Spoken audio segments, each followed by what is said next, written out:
बिस्मिल्लाहिर्रहमानिर्रहीम। मेरा नाम अलीज़ा साबिर है। मेरा रजिस्ट्रेशन नंबर 21T48 है। आज हम DSP की लैब 5 और 6 करेंगे। आज हमने DFT एंड IDFT सिग्नल पे परफॉर्म करना है। सबसे पहले हम एक फ़ंक्शन बनाते हैं DFT का और फिर उसके बाद हम IDFT का फ़ंक्शन बनाते हैं। जैसे हमें पता है कि हमें DFT का फार्मूला पता है, वो हम लिखते हैं यहाँ पर x of n plus 1 of e x और j के 2 पाई बाई n। DFT में लिखते हैं उसका इन्वर्स निकालने के लिए उसका इन्वर्स का फार्मूला यूज़ करते हैं। सबसे पहले हम अपना टास्क 1 परफॉर्म करते हैं।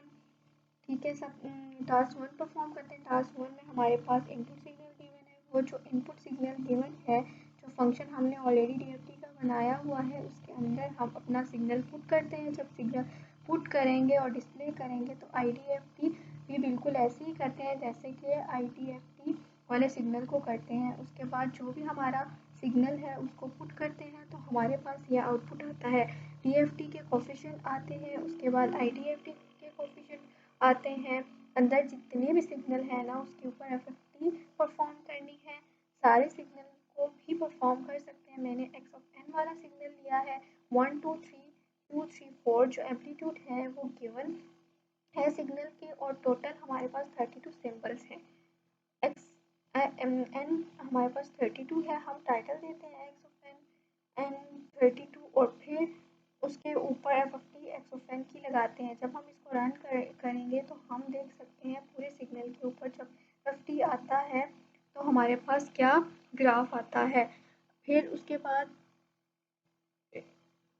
जब हमने ये ग्राफ डिस्प्ले करके देख लिया, उसके बाद हमारा नेक्स्ट टास्क है लैब 5 का। हमें जितने भी सिग्नल हैं उनके ऊपर FFT अप्लाई करनी है और उनका मैग्नीट्यूड, उनका फेज़ और उनका पावर, इन तीनों चीज़ों को निकालना है। जो उनके फार्मूले हैं उनमें से हम उनके फेज़, मैग्नीट्यूड और पावर निकालते हैं। इसको जब हम रन करते हैं तो आप देख सकते हैं x of 5 वाली कोफिशिएंट से 25890 उनका फेज़, मैग्नीट्यूड और पावर जब हम निकालते हैं तो इसका मैग्नीट्यूड स्पेक्ट्रम ये बनता है और फेज स्पेक्ट्रम ये बनता है और पावर स्पेक्ट्रम भी ऐसे ही बन जाता है।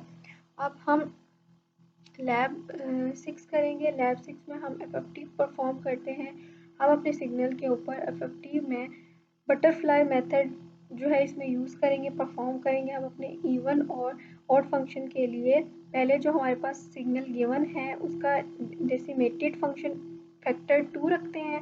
उसके बाद उसको इवन और ऑड में कन्वर्ट करते हैं।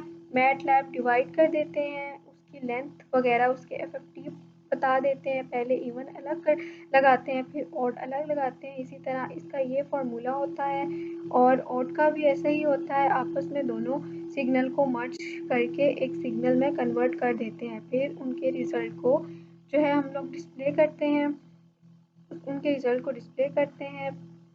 और पहले इनका एक ओरिजिनल सिग्नल होता है, फिर जो डेसिमेटेड हमने m=2 निकाला था वो, और उसके हम रिकंस्ट्रक्टेड सिग्नल जो होता है उसके ऊपर वो लगाते हैं। जब हम इसको रन करते हैं